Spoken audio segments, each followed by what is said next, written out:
வணக்கம் பிரியமானவர்களே, விசுவாசிக்கிறவங்கள் ஒவ்வொருவரையும் தேவன் ஆசீர்வதித்து வழி நடத்தட்டும். நீங்க யார் இந்த நேரம் கவலையானவரா இந்த இடத்துல இருக்கீங்க? ஒருவேளை உங்க குடும்பத்துல நடந்த சூழ்நிலையாக இருக்கலாம், அல்லது உங்களுடைய பிள்ளைகளுடைய வாழ்க்கை குறித்த கவலையானதா இருக்கலாம். நீங்க பெற்றோராகும் உங்களுடைய பிள்ளைகள் குறித்து யோசிக்கிறது போல, ஒருவேளை நீங்க பிள்ளைகள் பெற்றோர்கள் குறித்து யோசிக்கிறவரா இருக்கலாம். ஏன்னா உங்க வியாதியில மருத்துவமனையில் அட்மிட் பண்ணப்பட்டவரா இருக்கலாம், அல்லது வேறு சூழ்நிலைகளை சந்திக்கிற ஒருவரா இந்த இடத்துல இருக்கலாம். இந்த நேரம் ஏதோ ஒரு சூழ்நிலையினால, ஏதோ ஒரு பிரச்சனையினால நீங்க குழப்பம் அடைந்தவராய், அல்லது அந்த பிரச்சனை நிமித்தம் இந்த இடத்துல பாதிக்கப்பட்டவராய், ஒரு மன அழுத்தத்துக்கு தள்ளப்பட்டவராகவோ, அல்லது பயத்தை சுமந்து கொண்டிருக்கிறவராகவோ, ஒரு கவலையை உங்க மேலிடத்துல நீங்க சுமந்து கொண்டிருப்பதை பார்க்கிறீர்களே ஆனால், உங்களுக்காக மிக சரியா இந்த வார்த்தையானதை நான் இந்த இடத்துல பயன்படுத்த விரும்புறேன். நீங்க யார் இந்த நிகழ்ச்சியை பார்க்கவோ, அல்லது தற்செயலா பார்க்கிறதுக்கான ஒரு சூழலை உருவானதோ, அல்லது ஏதோ ஒரு காரணத்துக்காக நீங்க இந்த நிகழ்ச்சியை பார்க்க முடியாத தீர்மானத்தை எடுத்திருந்தாலும், இந்த வார்த்தை தான் தேவன் இந்த நேரம் உங்களுக்காய் பேச விரும்புகிற வார்த்தை. அவரால் முடியாத காரியம் ஏதேனும் உண்டா? இதை மட்டும் இந்த இடத்துல நீங்க யோசிக்கணும் நான் விரும்புறேன். தேவனால முடியாத காரியம் ஏதாச்சும் இந்த இடத்துல இருக்கா? மிக நிச்சயமாய் நீங்க யார் விசுவாசம் உடையவராய் இடத்துல இருக்கிறீர்களோ, குறிப்பா தேவனுடைய வார்த்தையை படிக்கிற ஒருவராய் இடத்துல இருப்பீங்கன்னா, அவரால் கூடாத காரியம் ஒன்றும் இல்லை என்பதை நீங்க படிச்சிருக்கலாம். மேலும் அவரை நம்புகிறவராய் வாழ்க்கை வாழ்ந்தால் உங்களுடைய வாழ்க்கையிலும் மற்றவர்களுடைய சாட்சியிலும் கூட நீங்கள் தெரிந்து கொண்டிருக்கலாம். என தேவனால் முடியாத காரியம் ஒன்றும் விதத்தில் இல்லையே. ஒரு நபர் மரித்திருந்தாலும் கூட மீண்டும் அந்த நபரை உயிர் தெழுப்பக்கூடிய வல்லமை படைத்தவர் தான் நம்முடைய தேவன். அப்ப நீங்க எந்த பிரச்சனையை சந்திக்கிறவரா இருக்கீங்களோ, அல்லது நீங்க எந்த கடினமான சூழ்நிலையில உங்க வாழ்க்கை வாழ்கிற ஒருவரா இந்த இடத்துல இருக்கீங்களோ, உங்க வாழ்க்கையானது தேவன் மீது வைத்திருக்கிற இந்த விசுவாசத்தோடு இந்த ஒப்பிடுங்க. உங்க பிரச்சனை பெருசானதா?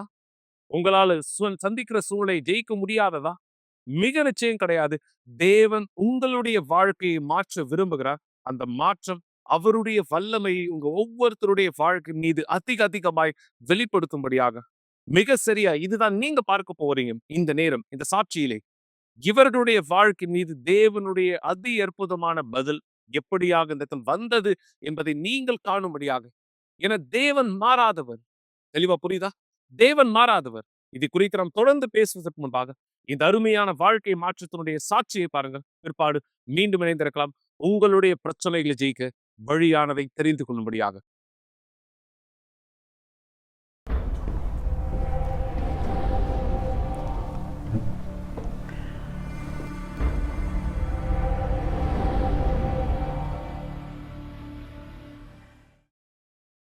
என்னுடைய ஆரோக்கியம் எப்பவுமே நல்லா இருக்கும். எனக்கு இதுவரைக்கும் சரீரத்துல எந்த பிரச்சனையுமே வந்தது கிடையாது. நான் எப்பவுமே வேலை செய்வேன். என் வாழ்க்கை சாதாரணமான ஒரு வாழ்க்கையா இருந்தது. எனக்கு எந்த பிரச்சனையுமே என் உடம்புல இருந்தது கிடையாது. ஒரு நாள் எனக்கு ஒரு தலைவலி ஆரம்பிச்சது. அந்த தலைவலி வரும்பொழுது நான் மாத்திரை எடுத்துப்பேன். சாதாரணமா எல்லாரும் தலைவலிக்கு எடுத்துக்கிற மாத்திரை மாதிரி நான் எடுத்துக்கிட்டேன். நான் நினைச்சேன் இது சாதாரணமான ஒரு தலைவலின்னு. இதை பத்தி நான் என் கணவர்கிட்ட கூட சொல்லியிருக்கேன். எனக்கு தலைவலி வரும், நான் மாத்திரை எடுத்துப்பேன், கொஞ்ச நேரம் கழிச்சு இந்த வலி போயிடும். ஆனா ஒரு நாள் நான் என் கணவர்கிட்ட வந்து சொன்னேன், என்னை எமர்ஜென்சி ரூமுக்கு கூட்டிட்டு போங்கன்னு. நான் அந்த எமர்ஜென்சி ரூம்ல இருக்கும்பொழுது அங்க எடுத்த போட்டோ தான் இது எல்லாமே. நான் ஒரு வருஷத்திலே அநேக தடவை இந்த மாதிரி இந்த எமர்ஜென்சி ரூமுக்கு போவேன். ஆனா அந்த வருஷத்துல நான் ஒரு நாள் உணர ஆரம்பிச்சேன், எனக்குள்ளாக என்னுடைய நாக்குல அந்த சுவையே தெரியாம போயிடுச்சு. நாக்குல எனக்கு சுவையே தெரியாம போயிடுச்சு. எனக்கு காது கேட்காம போயிடுச்சு. அதுக்கு பிற்பாடு எனக்கு பார்வையே இல்லாம போயிடுச்சு. கடைசியா என்னால எழுந்து நடக்க முடியாத நிலைமைக்கு நான் தள்ளப்பட்டேன். நான் எழுந்து நிற்பேன், ஆனா அந்த இடத்துல நான் தடுமாற ஆரம்பிச்சிருவேன். நான் சமைக்கிறதுக்காக கிச்சன் போவேன். நான் வந்து சாப்பிடணும்னு நினைப்பேன், ஆனா என்னுடைய வயிற்றுல நான் சாப்பிடுறது எதுவுமே நிற்காது. நான் கிச்சனுக்கு போகும்பொழுது நான் செவரை பிடிச்சிட்டே இல்லை டேபிளை பிடிச்சிட்டே தான் நடப்பேன். அந்த ஸ்டவ் கிட்ட போற வரைக்கும், கிச்சனுக்குள்ள போற வரைக்கும் நான் இப்படிதான் நடந்தேன். நான் சமைக்கும் பொழுது பக்கத்துல இருக்க அந்த சிங்க் அது பக்கத்துல சாஞ்சு நிற்பேன், நான் கீழே விழுந்துடாம இருக்கிறதுக்காக. என்னுடைய வேலையினால நான் அவங்களோட இருக்க முடியாது. சில நேரத்தில் அவங்க வீட்டில் தனியாக தான் இருப்பாங்க. அங்கே யாருமே அவங்களோட இருக்க மாட்டாங்க. சில நேரத்தில் யாராவது வந்து அவங்கள பார்த்துட்டு வேணா போவாங்க. நான் வேலையை முடித்து பிரயாணம் செஞ்சு வர்றதுக்கு ஒரு 3-4 நாள் ஆகும். நான் திரும்பி வரும்போது என்னுடைய மனைவியை நான் ஹாஸ்பிட்டலுக்கு கொண்டு போவேன். கொண்டு போகும்போது கூட அவங்க உடம்புல சக்தி இருக்காது. அவங்களால நடக்க முடியாது. எனக்கு தேவையானது எல்லாமே என் மனைவிக்கு என்ன ஆகுது? நீங்க கற்பனை செய்து பார்க்கக்கூடிய அளவுக்கு எல்லா டெஸ்ட்டுமே நான் எடுத்துட்டேன். நான் அந்த நேரம் ABPM, electro cardiogram, blood test எடுத்துட்டேன். எல்லா விதமான டெஸ்ட்டும் எடுத்தேன். ஹெச்ஐவி டெஸ்ட் கூட எடுத்தேன். எனக்குள்ள என்ன தப்பு நடக்குதுன்னு பார்க்கறதுக்காக. ஆனா எதையுமே என்னால கண்டுபிடிக்க முடியல. ஒரு நாள் டாக்டர் சொல்லியிருந்தார், எம்ஆர்ஐ ஸ்கேன் உங்களுக்கு எடுக்கணும் அப்படின்னு. என் முதுகுல நிறைய வலி எனக்கு ஏற்பட்டது. நான் நினைச்சேன் இது சாதாரணமான ஒரு முதுகு வலிதான்னு. என் தலைவலியோட சேர்த்து இந்த வலி எனக்கு மிகப்பெரிய வலியை கொடுத்தது. எனக்கு சரியா தூக்கம் வராது. என்னால தூங்கவே முடியாது. நான் தூங்க போனா கூட அது விடிய காலம் 4 மணியா இருக்கும். நான் தூங்கும்பொழுது ஒரு வினோதமான நிலையில படுத்து தூங்குவேன். நான் சேர்ல உட்காந்துட்டு என்னுடைய காலை பெட்ல நீட்டிட்டு தான் தூங்குவேன். அது மட்டும்தான் எனக்கான சரியான நிலையை போல தோணுச்சு, என்னுடைய தலையை பின்னாடி சாய்ச்சிக்கிறதுக்காக. தலகாணி வச்சு என்னால படுக்க முடியாது. அப்படி நான் படுத்தேன்னா என்னுடைய பின்புறம் இருக்க தலையில பயங்கரமான வலி ஏற்படும். டாக்டர் சொல்லியிருந்தாரு, நீங்க எம்ஆர்ஐ ஸ்கேன் எடுக்கணும் அப்படின்னு. நான் அந்த ஸ்கேன் எடுத்து நரம்பு சம்மந்தப்பட்ட டாக்டரை பார்க்கும்படியாக நான் அப்பாயின்மெண்ட் வாங்கினேன். அப்ப அவர் எனக்கு சொல்லியிருந்தாரு, எனக்கு ஒரு கட்டி வந்திருக்கு அப்படின்னு. அதனுடைய பேர் மெனின்கியோமான்னு சொல்லியிருந்தாரு.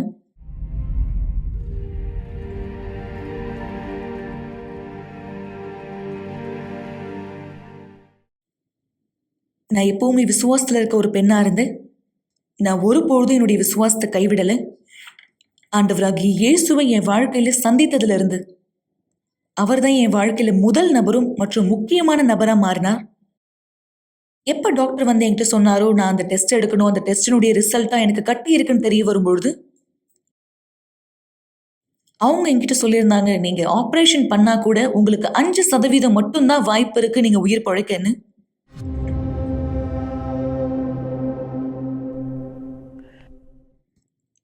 அவங்க என்கிட்ட சொல்லியிருந்தாங்க, நீங்க ஆபரேஷன் பண்ணிக்கிட்டா கூட அதுக்கு பிற்பாடு நிறைய பாதிப்புகள் உங்களுக்கு வர ஆரம்பிக்கும்னு. அதுக்கு பிற்பாடு என்னால எதுவுமே செய்ய முடியாதுன்னு அவங்க சொன்னாங்க.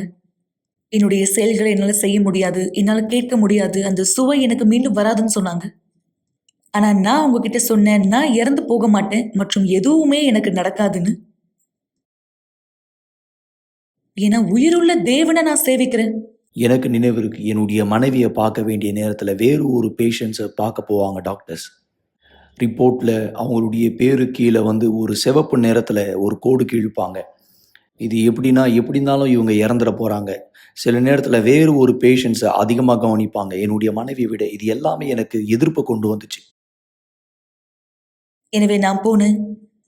என் குடும்பத்தாரிடத்துல என்னுடைய பிள்ளைகள்கிட்ட போயிட்டு வரேன்னு சொல்லிட்டு நான் போனேன். எனக்கு 3 பசங்க இருந்தாங்க. நான் எமர்ஜென்சி ரூம்ல அட்மிட் ஆகப்பட்ட 3 நாட்கள் அங்கதான் இருந்தேன். என்னால பேச முடியல, நடக்க முடியல. என்னுடைய உடல் அசைவுகள் எல்லாமே செயலிழந்து போயிடுச்சு. ஆனா நான் உறுதியா நம்புறேன், பரிசுத்த ஆவியானவர் அந்த இடத்துல இருந்தாரு. எனக்கு நல்லாவே தெரியும், இந்த சூழ்நிலை கடந்து போயிடும், அவருடைய நாமம் மகிமைப்படும் எனக்கு தெரியும்.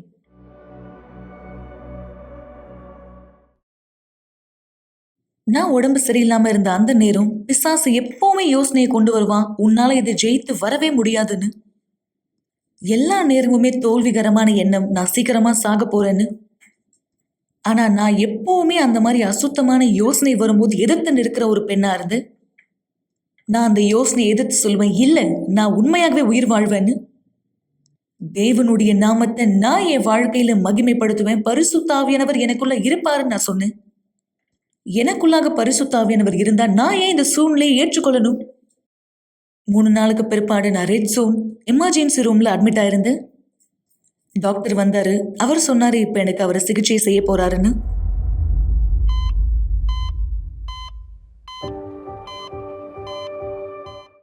அந்த தருணத்தில் நான் ரொம்ப பதறி போயிட்டேன்.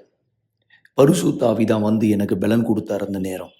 அந்த நேரத்தில் ஆலயத்தில் இஸ்ரவேல் சிறப்பு நிகழ்ச்சி போய் கொண்டிருந்தது. நான் அந்த வாய்ப்பை எடுத்துக்கொண்டேன். நான் இவங்க கிட்ட எதுவுமே சொல்லலை, ஏன்னா அந்த நேரம் இவங்களுக்கு காது கூட கேட்காம இருந்துச்சு. அந்த நேரத்தை பார்த்து நான் பீடத்து மேலே ஏறின முழு பலத்தோட ஆண்டவரை சோதிக்க. பீடத்து மேலே ஏறி நான் கேட்டது, ஆண்டவரே இவங்களை குணப்படுத்துங்க. பீடத்தில் ஏறி இறங்கின உடனே தேவன் எனக்கு பதில் கொடுத்தார்.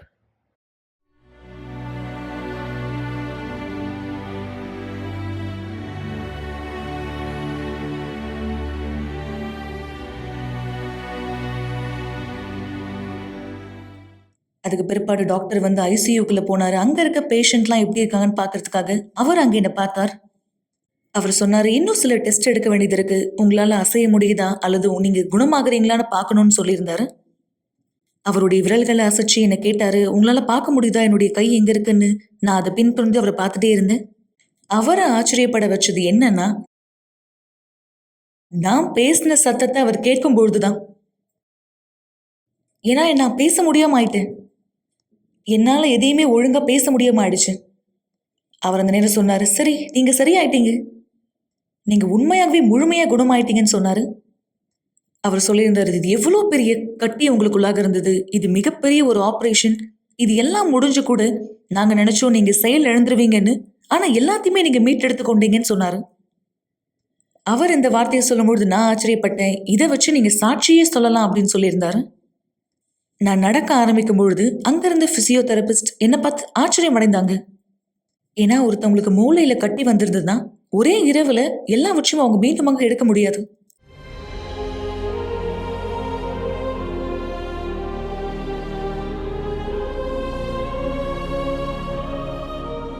இன்னைக்கு நான் முழுமையா குணமாயிட்டேன். நான் இப்போ வித்தியாசமான வாழ்க்கையை வாழ்றேன். முன்னாடி என்னால எதுவுமே செய்ய முடியாதுன்னு ஆயிடுச்சு. நான் இன்னைக்கு முழுமையா குணமாக்கப்பட்டிருக்கு. நான் எதெல்லாம் இழந்து போடணும், என்னென்ன செயல்கள் என் உடம்புல இழந்து போடணும், எல்லாவற்றையும் நான் திரும்ப பெற்றுக்கொண்டேன்.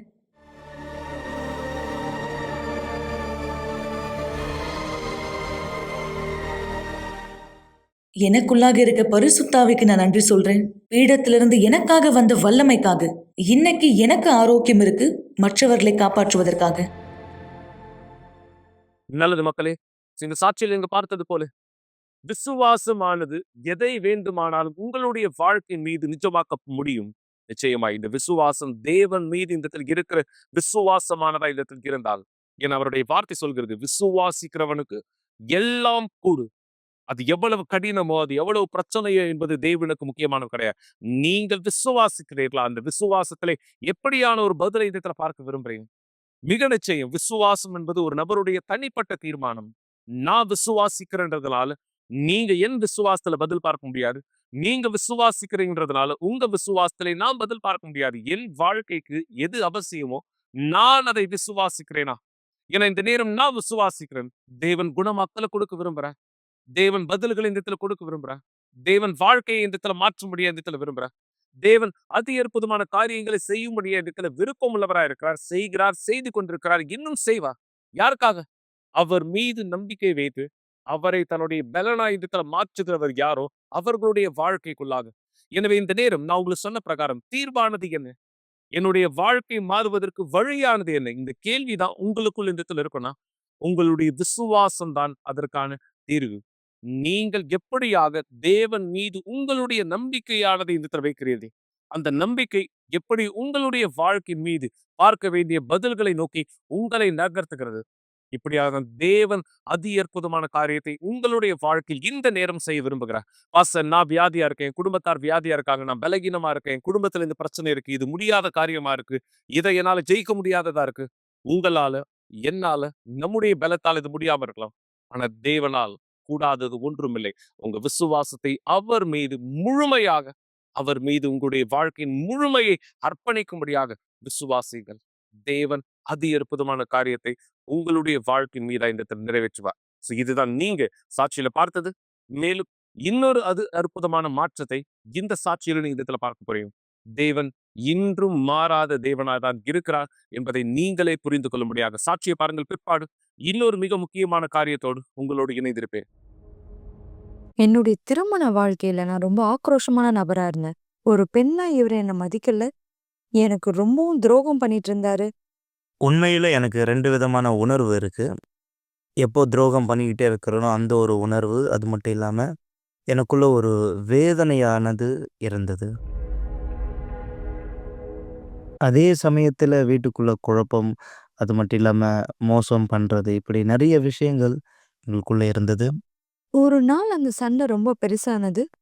அந்த சண்டை முடிஞ்சதுக்கு பிற்பாடு எங்க வீட்டுக்கு நாங்க வந்தோம். நாங்க வருவதற்கு முன்பாகவே அவர் வந்துட்டாரு.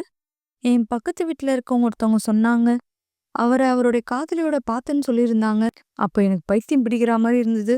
அப்போ நான் குளிக்கிறதுக்காக போயிருந்தேன்.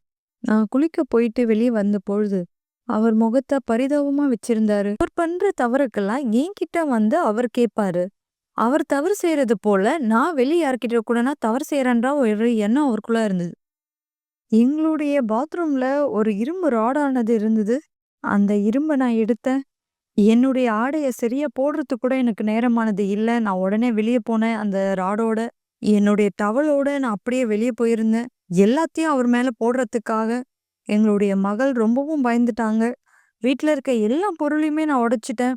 எங்களுடைய மேஜை, கேஸ் ஸ்டவ் எல்லாத்தையுமே உடைச்சுட்டேன். ஆமா. இன்னி வரையும் எனக்கு அந்த வலிகள் ஞாபகம் இருக்கு. இரும்ப தூக்கிட்டு வந்து எல்லாத்தையும் போட்டு அடிச்சேன்ல. ஆமா, நான் ரொம்ப பலனாலைங்களா அடிச்சேன். எல்லா பொருளையும் நான் போட்டு உடைச்சேன். எனக்கு இருந்த அந்த பயம் என்னன்னா, இந்த கோவத்துல என்ன சாவடிக்கிறது, இல்லன்னா அவள சாவடிக்கணும். இதுதான் இருந்தது.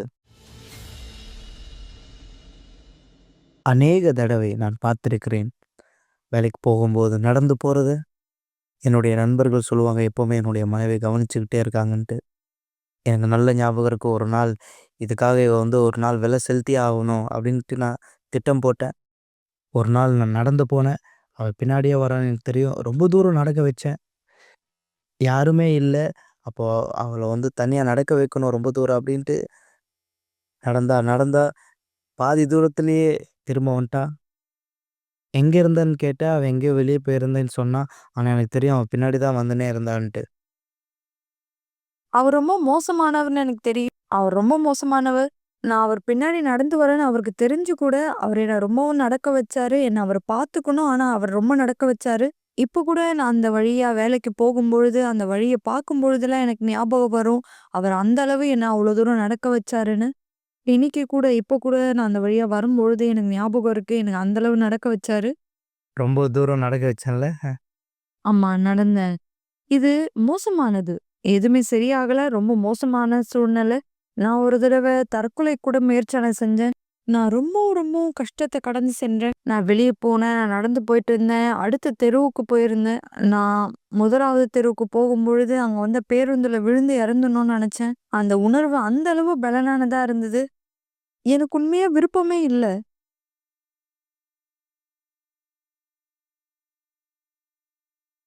அன்னைக்கு அந்த விஷயம் இது மட்டும் தான் அவங்களுக்காக இருந்தது. கொஞ்ச நேரம் கழிச்சு நான் அமைதியா இருந்தேன். நான் செய்றதுக்கு எதுவுமே இல்லாம இருந்தது. அவர் வந்தாரு. ரொம்ப சமாதானத்தோட எதுவுமே நடக்காதது போல அவர் உள்ள வந்தாரு. அவர் ரொம்ப சோர்வா இருந்தாரு. அவர் போய் தூங்கிட்டாரு. நான் இங்கேயும் அங்கேயுமா நடந்துட்டே இருந்தேன். இந்த சைடு, அந்த சைடு நடந்துட்டே இருந்தேன். நான் பார்த்துட்டே இருந்தேன். நடந்துட்டே இருந்தேன். நான் என்ன பண்ண போறேன்னு யோசிச்சுட்டு இருந்தேன். அந்த நேரத்துல நடந்துட்டு இருந்த நேரத்துல எனக்கு ஒரு யோசனையானது வந்தது. ஒரு கத்தியானது எடுத்து இவர குத்தலான்ற யோசனை வந்தது. அந்த நேரம் நான் டேபிள் மேல ஆல்கஹால பார்த்தேன். ஒரு கையில நெருப்பையும், இன்னொரு கையில நான் அந்த ஆல்கஹால தொறந்து, அவர் மேலாக நான் ஊத்துனேன். நான் ஆல்கஹால ஊத்தும் பொழுது, என் பொண்ணு பக்கத்துல இருக்கத நான் கவனிக்கல. அவங்க 2 பேர் மேலாகவும் நான் ஊத்துனேன். பிற்பாடு நான் நெருப்பானத கையில எடுத்தேன். என் கைய நான் இறுக்கமா புடிச்சுக்கிட்டேன். ஏன்னா, எனக்குள்ளாக அந்த அளவு பெலனான விருப்பம் இருந்தது. அவங்க 2 பேர் கொலை செய்யணும்னு. அன்னைக்கு தான் அவரு வீட்ட விட்டு திரும்ப வெளிய போனாரு. அப்ப நான் அவங்கள விட்டு பிரிஞ்சு போயிடலாம்னு நெனச்சேன். தனியாவே வாழ்ந்துடலாம் அப்படின்ட்டு. ஒருத்தவங்கள தெரிஞ்சுக்கிட்டு அவங்களையும் நான் விருப்பப்பட்டேன். அவங்கள அதிகமா நேசிக்க ஆரம்பிச்சதுனால, தீர்மானம் எடுத்தேன் 2 பேரும் சேர்ந்து வாழலாம் அப்படின்னு சொல்லி. ஆனா, இன்னொரு பிரச்சனை கூட வந்தது. இன்னொரு ஏக்கம். ஏன்னா, அவங்களுக்கு கிட்டவும் இருக்க முடியல, தூரமாவும் இருக்க முடியல என்னால. நான் அவர தொடர்ந்து சென்றேன். அவர் இடத்துல நான் தாழ்மை செஞ்சேன் என்ன. நீங்க என் கூடயே இருங்க. நான் உங்கள ஏத்துக்கிறேன். யார் என்ன சொன்னாலும் பரவால்ல. நான் அப்படி சொன்னது உங்களுக்கு ஞாபகம் இருக்கா? என்ன நடந்திருந்தாலும் பரவால்ல. ஆனா நீங்க என் கூட இருங்கன்னு நான் சொல்லியிருந்தேன். எல்லா நேரமும் நான் வந்து யாருகிட்ட இருக்கேன், இதுதான் தெரிஞ்சுக்கணும் விரும்புவா. என்ன கண்டுபிடிச்சு சாகடிக்கணும், ஏதாவது ஒரு கெட்டத பண்ணணும் அப்படிதான் யோசிப்பா. அந்த நேரத்துல தான் என் சொந்தக்காரங்க வந்து ஆலயத்துக்கு போயின்னே இருந்தாங்க. எனக்காக வந்து ஜெபம் பண்ணாங்க. அவர் எனக்கு போதிப்பாரு. எனக்கு பைபிள் கூட படிக்க தெரியாது. எப்படி என்ன பண்றதுன்னு கூட தெரியாது. ஆனா, அவர் எனக்காக வார்த்தையானது சொல்லுவாரு. நான் ஆலயத்துக்கு போக ஆரம்பிச்சேன். பைபிள் கூட எனக்கு படிக்க தெரியாது. அப்ப அவர் சொல்லுவாரு, "வா சர்ச்சுக்கு போலாம், வா சர்ச்சுக்கு போலாம்" அப்படின்னு சொல்லி என்ன கூப்பிடுவாரு. அவர் என்ன வந்து எந்த ஒரு குற்றமும் கூற மாட்டாரு. ஒரு நாள் நான் தீர்மானிச்சேன், நான் வந்து போவேன் சர்ச்சுக்கு. ப்ரேயரில் கலந்துக்கிட்டேன், ஜெபத்தை பெற்றுக்கொண்டேன். அன்னையிலிருந்து நான் தீர்மானம் எடுத்தேன், ஒவ்வொரு நாளும் சர்ச்சுக்கு போவேன்ட்டு. நான் போனேன், ஞானஸ்நானம் எடுத்தேன். பிற்பாடு நான் யார்கிட்ட வந்து உறவாக இருந்தேனோ அவங்களையும் கூப்பிட்டாரு. பிற்பாடு நானும் கூப்பிட்டேன். நான் எந்த கூட்டத்தில் கலந்துக்கிட்டேனோ அவங்களும் இருந்தாங்க அந்த கூட்டத்தில். அவர் என்ன ஆலயத்துக்கு கூப்பிட்டாரு. நான் அவரை அன்பின் சிகிச்சைக்கு கூப்பிட்டேன். எப்போ நாங்க 2 பேரும் இணைந்து உட்கார்ந்திருந்தோமோ, நான் அந்த அளவு சந்தோஷமா இருந்தேன். என்னுடைய அன்பானவர் என் பக்கத்துல இருக்கார். அப்படி நாங்க உட்கார்ந்துட்டு இருக்கும்போது அவர் திரும்பி பார்ப்பாரு. ஏன்னா அந்த பொண்ணு அங்க வந்துட்டு இருந்தா. அந்த நேரத்துல எனக்கு ரொம்ப பலனா உணர்ந்தேன். எனக்கு ரொம்ப பரிதவிப்பா இருந்தது. அந்த நேரம் எனக்கு ரொம்ப பரிதவிப்பா, ரொம்பவும் பதட்டமா, நான் என்ன செய்யணும்னு தெரியாத மாதிரி ஒரு பதட்டமான நிலைமையா இருந்தது. எனக்குள்ளாக ஒரு கசப்பான உணர்வா இருந்தது. ரொம்ப கஷ்டமா இருந்தது. என்னுடைய சூழ்நிலை பார்த்தீங்கன்னா இந்த பக்கமா அந்த பக்கமான்னு தெரியல. இங்கே போகிறதா அங்கே போகிறதா எனக்கு ஒன்றுமே புரியல. 2 பேரும் சர்ச்சில் இருந்தாங்க. உண்மையில் சொல்லப்போனால் அதாவது நான் யாரையும் வந்து பிரிய விரும்பலை. என் மனைவி வேணும்னு நினச்சேன். அதே போல அந்த பொண்ணுக்கு கை கொடுக்கணும்னு நினச்சேன். நான் ரொம்ப பரிதவிப்பா இருந்தேன். ஏன்னா நான் எனக்காக வாழல, அவளுக்காக தான் வாழ்ந்துட்டு இருந்தேன். நான் அப்போ வித்தியாசமா வேலை செய்ய ஆரம்பிச்சேன். அவளுடைய உட்புறத்தை நான் பார்த்துக்க ஆரம்பிச்சேன். ஒரு நாள் ஒரு உபதேசத்தை கேட்டேன். ஒரு நாள் மனம் திரும்புறதை பற்றி பேசியிருந்தாங்க. யாரை காயப்படுத்திருக்கிறீங்களோ போய் மன்னிப்பு கேளுங்க. ஒருவேளை நீங்கள் அப்படி வாழ்கிறீங்க, மன்னிக்க முடியாத ஒரு தவறான வாழ்க்கை. ஒரு நாள் நான் தீர்மானித்த அந்த இரவு நான் எந்த ஒரு பெண்ணோட கூட பேசியிருந்தேனோ அந்த தொடர்பை உடைக்கணுன்ட்டு அந்த வீட்டு வாசல்ல நின்று இனிமே எனக்கு எந்த சம்மந்தம் இல்லை. ஃபோன் பேசுறது, வெளியே கூட்டிகிட்டு போகிறது எதுவுமே இல்லை. ஏன்னா அந்த ஒரு வார்த்தை என்னை தொட்டது எல்லாத்தையும் நான் நிறுத்திட்டேன். என் பழைய வாழ்க்கையை என்னுடைய மனைவிக்கு நான் உண்மையாக இருப்பேன்னு தீர்மானித்தேன். இப்படிப்பட்ட சமயத்தில் இஸ்ரவேல் சிறப்பு நிகழ்ச்சி வந்தது. அப்போ எனக்குள்ளாக ஒரு புது மனுஷனாக நான் மாறணும்னு தீர்மானித்தேன். திரும்ப நான் தண்ணீரில் ஞானஸ்நானம் எடுத்த புது மனுஷனாக மாற, அது மட்டும் இல்லாமல் அவ கூட ஞானஸ்நானம் எடுக்க தீர்மானித்தா. நாங்கள் உங்களுடைய தியாகத்தை சமர்ப்பிக்கக்கூடிய அந்த நேரத்தில் நாங்கள் இருவரும் ஆண்டவருடைய பீடத்தின் மேலே இருந்தோம்.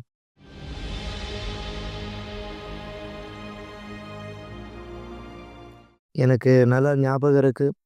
தேவன்கிட்ட நான் கேட்டிருந்த மீட்டிங் அட்டன் பண்ணுற நேரத்தில், ஆண்டவரே நீங்கள் எனக்குள்ளாக வேணும். இப்போ அந்த நேரம் எனக்குள்ளாக ஒரு வித்தியாசம், கண்ணீர் ஜெபத்தில் நான் கத்துனேன், கண்ணீர் விட்டேன், தேவனிடத்துல கேட்டேன். எனக்குள்ளாக ஒரு வித்தியாசம். அப்போ பாஸ்டர் வந்து பார்த்து ஆமென்னு சொல்லும்போது கண்ணை திறந்து பார்க்குறேன். நான் பீடத்தை பார்த்தேன். எனக்குள்ளாக ஒரு சாதனை. நான் பரிசுத்த ஆவியை பெற்றுக்கொண்டேன். எதெல்லாம் செஞ்சேனோ பழைய விஷயம் எல்லாத்தையும் விட்டுட்டேன். முதல்ல ஆண்டவரை நான் வச்சேன். என்ன மாதிரி ஒரு நபருக்கு பரிசுத்த ஆவியானவர் இருக்கிறார்?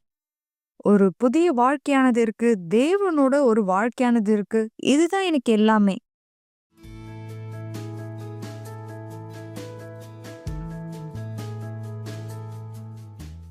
எங்களுடைய புதிய வாழ்க்கை பயணத்தை 2 பேரும் இணைஞ்சு ஆரம்பிச்சோம்.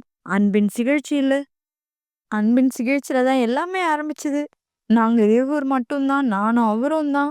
நாங்க சேர்ந்து புதிய வாழ்க்கை ஆரம்பிச்சோம். நான் எந்த அளவு கத்துக்கிட்டேனோ, அவரும் அந்த அளவு கத்துக்கிட்டாரு. ஒரு பெண்ணாக, ஒரு மனைவியாக எப்படி இருக்கணும்னு நான் கத்துக்கிட்டேன். ஒரு கணவரா எப்படி இருக்கணும்னு அவர் கத்துக்கிட்டாரு. இப்போ என்னுடைய மனைவி என்ன தொடுறான்னா, வெறும் தலைமுடிக்கு க்ரீம் போடுறதுக்கு மட்டும்தான். இது எதுக்கு சொல்கிறேன்னா, அதாவது சண்டை போடுறது கிடையாது. வேறு எதுவுமே இல்லை. தேவன் எல்லாத்துலேருந்து விடுதலை கொடுத்துருக்கார். நான் ஒரு நாள் வீட்டில் இருக்கும்போது என்னுடைய ஃபோன் கால் அடித்தது. என்னுடைய முன்னாள் காதலி வந்து ஃபோன் பண்ணியிருந்தா. அப்போ நான் சொன்னேன், என்னதான் வேணும்? அப்போ அவங்க சொல்லியிருந்தாங்க, தேவையில்லாத ஃபோன் வந்தால் எடுக்க மாட்டேன். ஞாபகம் இருக்கா? இந்த விஷயங்கள் வந்து நாங்கள் தொடர்ந்து ஒரு வேலை செஞ்சுருந்தா 3 பேரும் ஒரு பாவத்தில் விழுந்திருப்போம். தேவனுக்கு ஒரு உகந்த காரியமாக இருந்திருக்காது. எல்லாத்தையும் நான் விட்டுட்டேன். வாழ்க்கையே அழிக்கப்பட்டதா மாறி இருக்கும். இப்போ அவங்க தேவனுடைய மனுஷியா இருக்காங்க. தேவனுக்கு மகிமை. அவர் இது எல்லாமே செய்யாம இருந்திருந்தான்னா, நான் ஆண்டவராகிய இயேசு கிறிஸ்துவ தெரிஞ்சுக்க வாய்ப்பே இல்ல. இது எல்லாம் நடந்ததுக்கு அப்புறம் நான் தண்ணீர் ஞானஸ்தானம் பெற்றுக்கொண்டேன். பரிசுத்த ஆவியானவர் அபிஷேகம் பெற்றுக்கொண்டேன். நான் பரிசுத்த ஆவியானவரால பிறந்திருக்கேன்ற உறுதியோட நான் எப்படி இருக்கேன்னா, நான் இப்போ அவங்களுடைய தோழியா இருக்கேன். அவங்க கூட இவரால ஏமாற்றப்பட்டாங்க. நான் அவங்கள மன்னிச்சுட்டேன். அவங்களையும் மன்னிச்சுட்டேன். இவரையும் மன்னிச்சுட்டேன். இதுக்கு ஒரு விலையே இல்லை. இன்னைக்கு 2 குடும்பமும் புதுப்பிக்கப்பட்டிருக்கு. இன்னைக்கு நான் என் குடும்பத்தோட சந்தோஷமா இருக்கேன். அவங்க அவங்க குடும்பத்தோட சந்தோஷமா இருக்காங்க.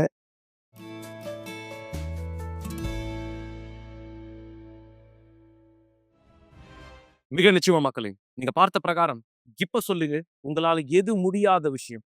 எந்த சூழ்நிலையை உங்களால் இந்த இடத்துல ஜெயிக்க முடியாததா இருக்கு, தேவனுடைய கையில் இந்த இடத்துல படைங்க. குறிப்பாய் இந்த வெள்ளிக்கிழமை நீங்க எங்களோட கூட்டத்தில் இணையும்படியாய் நான் இடத்தில் விரும்புகிறேன். உங்களுடைய வாழ்க்கையின் மீது முடியாத காரியங்களை முடியக்கூடியதா இந்த இடத்துல மாற்றுவது எப்படி என்பதை இந்த இடத்துல கற்றுக்கொள்ளும்படியாக. ஏன்னா பல மக்கள் பிரச்சனைகள் இந்த இடத்துல சிக்குண்டவரா இந்த இடத்துல இருக்காங்க. குறிப்பாக அசுத்தம் பலருடைய வாழ்க்கையை அழிக்கிறவனாய் இந்த இடத்தில் வேலையானதை செய்து கொண்டிருக்கிறான். அதனுடைய அடையாளங்களாய் மக்கள் வியாதிப்படுறது, மக்கள் இரவு நேரத்தில் தூங்க முடியாத பிரச்சனை சந்திக்கிறது. சில நேரம் இப்படியான பிரச்சனைகளை மக்கள் சந்திக்கும் பொழுது மக்கள் நினைச்சுக்கிறாங்க இது இயல்பானது, என்னுடைய அதிகப்படியான வேலையினால. சில மிக நிச்சயம் இது இயல்பானதா இதுக்கள் இருக்கலாம். ஆனா நீங்க யார் தொடர்ந்து அப்படியான ஒரு பிரச்சனையை கடந்து போகிற ஒருவரா இருக்கீங்களோ, இது இனியும் இயல்பான பிரச்சனையாக கிடையாது. ஒரு அசுத்தத்தினால உண்டாக்கப்படக்கூடிய இருளின் வேலை. ஆசை என்னது அது? எப்படி என்னுடைய வாழ்க்கைக்குள்ள அசுத்தம் நுழைகிறதா இந்த இடத்துல இருக்கும்? ஒரு நபருடைய வாழ்க்கை அழிக்க அசுத்தம் எப்படி வேலை செய்கிறது என்பதை நீங்க புரிந்து கொள்ளும்படியாக இந்த அடையாளங்கள் என்ன, பிசாசு ஒருத்தருடைய வாழ்க்கை அழிப்பதற்கு என்ன செயலை செய்கிறார், இந்த வீடியோ பாருங்க, பிற்பாடு இணைந்திருப்பேன். உங்களால் தூங்க முடியவில்லை, ஆனால் அலாரம் ஆஃப் ஆகி விடுகிறது. பிற்பாடு மிக அலுவலான வேலையை செய்ய நீங்கள் துவங்குகிறீர்கள். ஏராளமான காஃபி, எனர்ஜி ட்ரிங்கை உட்கொண்டு அந்த நாளை நீங்கள் கடந்து செல்கிறீர்கள். இழந்தவராய் இப்படியாவது அவங்க வாழ்க்கை சென்ற வருடம் முழுவதும் இருந்தது. நாளை உறங்க முடியவில்லை என்பது சாதாரணமான ஒரு விஷயம் அல்ல. இது மாத்திரம் நீங்கள் சந்திக்கிற பிரச்சனைகள் அல்ல. வீட்டில் நீங்கள் பார்க்கிற அந்த நிழல்களை பற்றி என்ன சொல்வது? அப்படி அதிலிருந்து நீங்கள் விடுபட போகிறீர்கள். மீண்டும் நேற்று ராத்திரி உடலில் அழுத்தத்தை உணர்ந்தீர்கள், இருக்கப்படுவதை போல உணர்ந்தீர்கள். தூக்கத்திலே முரமானதைப் போல உங்களால் அசையவோ அல்லது கத்தவோ கூட முடியவில்லை. உங்கள் உயிரே கூட போகக்கூடிய அளவிற்கு காலை வேலை வருகிறது, மீண்டும் அலாரம் ஆஃப் ஆகிறது. நீங்கள் பரபரப்பான அலுவலை மீண்டும் துவங்குகிறீர்கள். இது பேசுவதற்கு மிக கடினமான ஒரு சூழ்நிலை. இந்த வழக்கமான தொடர்கதை விட்டு வெளியே வர வழி உண்டா? டிவி தானாகவே ஆஃப் ஆகி விடுகிறது. வீட்டில் தனியே இருந்தாலும் கூட யாரோ ஒருத்தர் உங்கள் பொருளை மாற்றி மாற்றி வைக்கிறார்கள். நீங்கள் ஆவிக்குரிய தாக்குதலுக்கு பாதிக்கப்பட்டுகிறீர்கள். இது 5வது தடவை இந்த மாதம் பதற்றத்திற்கான மாத்திரை வாங்க நீங்கள் மருந்து கடைக்கு சென்றது. இந்த மாதத்திலே அதிர்ச்சி தாக்குதலில் இருந்து உங்களை காத்துக் கொள்ளும்படி இறந்து போன குடும்ப ஒருத்தர் உங்களோடு பேசுவதை போன்ற குரல்களை கேட்கலாம். இது இனி உங்கள் வாழ்க்கையாய் ஒருபோதும் இருக்கக்கூடாது. ஒவ்வொரு வெள்ளிக்கிழமையும் எங்களோடு இணையுங்கள். இந்த தொடர் சங்கிலியில் ஆவிக்குரிய அழுத்தத்திலிருந்து விடுபட 282 அண்ணா சாலை, சென்னையில்.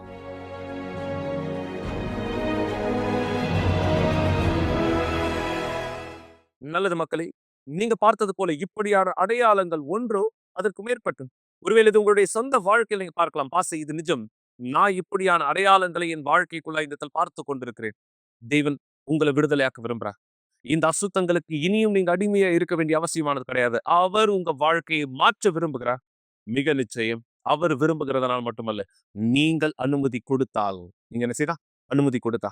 எனவேதான் இந்த வெள்ளிக்கிழமை குறிப்பாய் மாலை 7 மணிக்கும் தலைமை சபை மோன்ரோட்லயோ அல்லது நீங்க நம்முடைய ஆலயத்தின் கிளை சபைகளிலோ இந்த இடத்துல கலந்து கொள்ள வழிகளை இந்த இடத்துல உண்டாக்குங்க. இந்த எல்லா அசுத்தத்தினுடைய வேலைகளை எதிர்த்து நாம் போராடும்படியாக என தேவன் அதி அற்புதமான காரியத்தை உங்களுடைய வாழ்க்கையின் மீது இந்த இடத்துல செய்ய மிக விருப்பம் உள்ளவராய் இந்த இடத்துல இருக்கிறார். நான் சொன்ன பிரகாரம் அவரை விசுவாசிக்கிறவர்களுக்கு எல்லாம் கூடும்.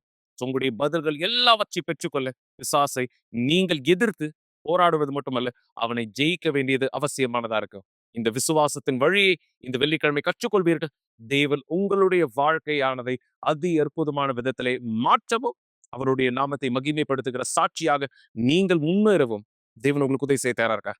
இந்த நேரம் நான் இந்த நிகழ்ச்சி முடிக்கிறதுக்கு முன்பாக மறக்காதீங்க, நாளை உங்களுடைய திருமணம், உங்களுடைய வீடு, உங்களுடைய குடும்பம், குறிப்பாய் உங்களுடைய அன்பின் வாழ்க்கையை ஆசீர்வதிக்க ஒரு மிக விசேஷமான கூட்டத்திலே நாம் இணைய போகிறோம். நான் என்னுடைய திருமணத்தை ஆசீர்வதித்துக் கொள்ள விரும்புகிறேன். என்னுடைய திருமணத்திலே நான் இன்னும் அதிகமாய் சந்தோஷத்தை, சமாதானத்தை பார்க்க விரும்புகிறேன். நாளை இது விசுவாசத்தில் எங்களோடு கூட இணையலாம். உங்களுடைய திருமணங்களையும் உங்க அன்பின் வாழ்க்கையும் ஆசீர்வதிக்க தேவன் உங்களோடு இருப்பார். விசுவாசத்தில் எங்களோடு தொடர்ந்து இணைந்திருங்கள். நாளை மீண்டும் சந்திக்கிறேன்.